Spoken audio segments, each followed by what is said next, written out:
Selamat datang dan selamat menikmati novel kesayangan Anda.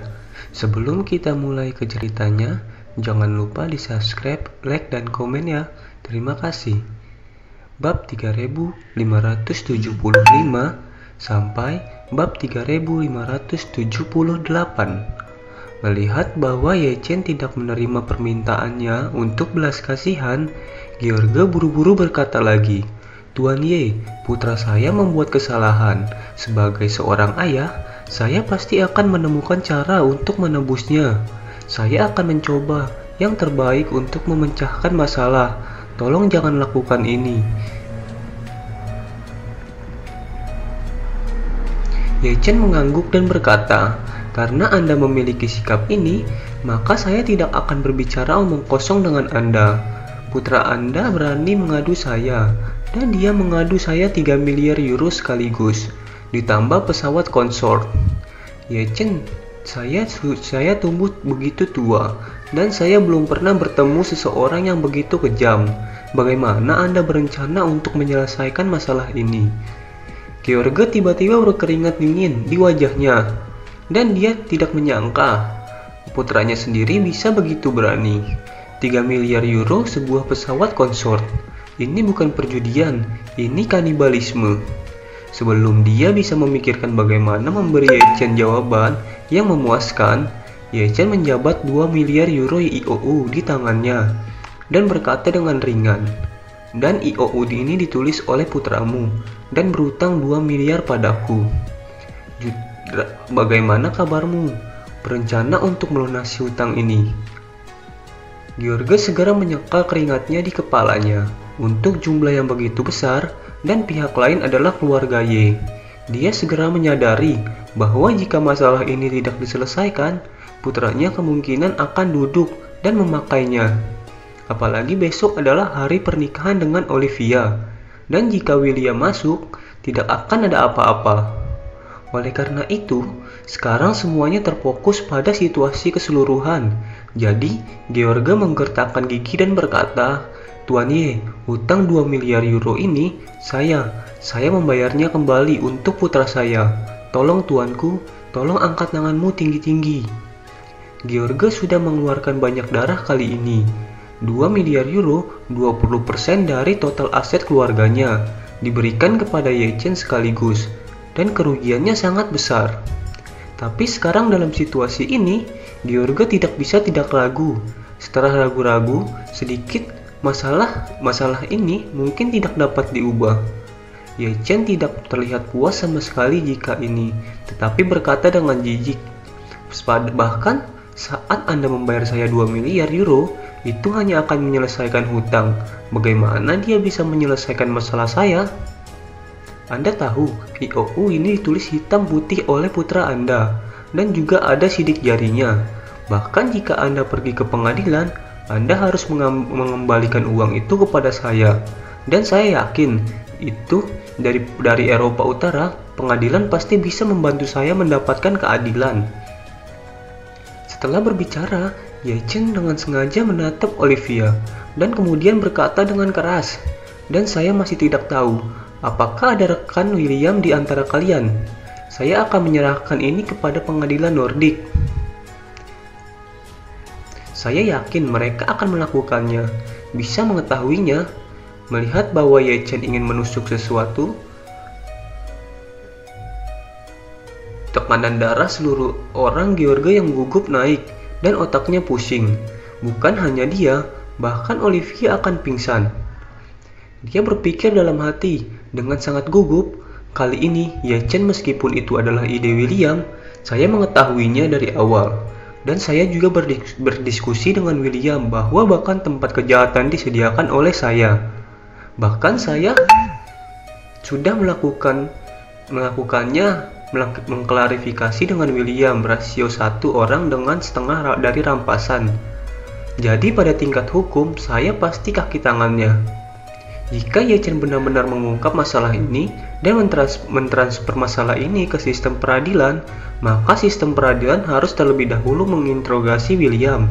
Dan William, seorang idiot bodoh yang tidak tahu mau menggunakannya, pasti akan mengakuiku.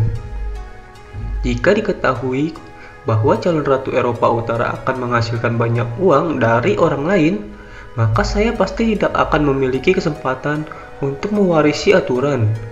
Olivia yang jantungnya akan melompat ke tenggorokannya, bergegas ke sisi ayahnya, Richard, dan berbisik ke telinganya, "Ayah, hari ini tidak mungkin terjadi. Ruangan ini karena masalah ini direncanakan oleh William dan saya bersama. Jika dia tertangkap, dia pasti akan mengakui saya. Maka saya akan benar-benar selesai." Ketika Richard mendengar ini, matanya tiba-tiba menjadi gelap dan dia hampir jatuh ke tanah.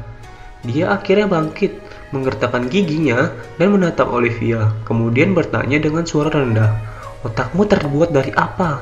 Seseorang yang akan mewarisi Datong dan menjadi ratu akan benar-benar berpartisipasi dalam jenis ini. Dari ledakan, berjudi, kamu akan membuatku kesal." Richard menjadi gila. Meskipun keluarga kerajaan Eropa Utara sangat populer di kalangan orang-orang di Eropa Utara, terus terang, ini adalah maskot keluarga dan tidak memiliki hak istimewa dalam hukum. Selain itu, operasi sebenarnya dari keluarga Nordik sepenuhnya menjadi tanggung jawab tim pemerintah Nordik. Kabinet dan parlemen adalah administrator sebenarnya dari negara lain. Keluarga kerajaan tidak memiliki kekuasaan yang sebenarnya. Begitu keluarga kerajaan melanggar hukum, organ peradilan Nordik tidak akan melindungi mereka. Memikirkan hal ini, Richard buru-buru turun tangan dan berkata, "Tuan Ye, William pasti bersalah. Tentu saja dia harus dihukum. Tapi tolong lihat juga sikap positif George dalam menyelesaikan masalah. Jangan ikuti dia." Saat dia berkata, Richard berkata lagi, "Jika tidak, Tuan Ye, untuk perangkap William melawan Anda, mintalah keluarga Rothschild memberi Anda bagian dari kompensasi yang akan diperlakukan sebagai kompensasi pribadi. Bagaimana menurut Anda?" Ketika George mendengar ini, dia mengangguk dan memohon, "Tuan Ye, Anda mengatakan angka. Selama itu dalam lingkup kemampuan kami tidak akan pernah ragu." Ye Chen mendengus dan berkata, "Apakah Anda pikir masalah ini dapat diselesaikan dengan uang? Apakah Anda pikir keluarga saya kekurangan uang? Kami telah memberikan ratusan miliar euro di Istana Wanlong, dan uang itu akan untuk saya. Apa kesepakatannya?" Saat dia berkata, ekspresi Ye Chen berangsur-angsur menjadi dingin, dan dia dengan tegas berkata, "Aku hanya akan melampiaskan sialanku. Aku tumbuh dan tidak ada yang berani menipuku seperti ini. Terakhir kali, seseorang pria yang tidak penglihatan mencuri kartu bank saya mengantar dia lebih dari 20 miliar yuan. Saya pikir dia cukup berani, sehingga tidak ada yang bisa membandinginya. Saya tidak menyangka seseorang ingin mengadu saya 3 miliar euro dan konsort hari ini. William, Anda sangat berani."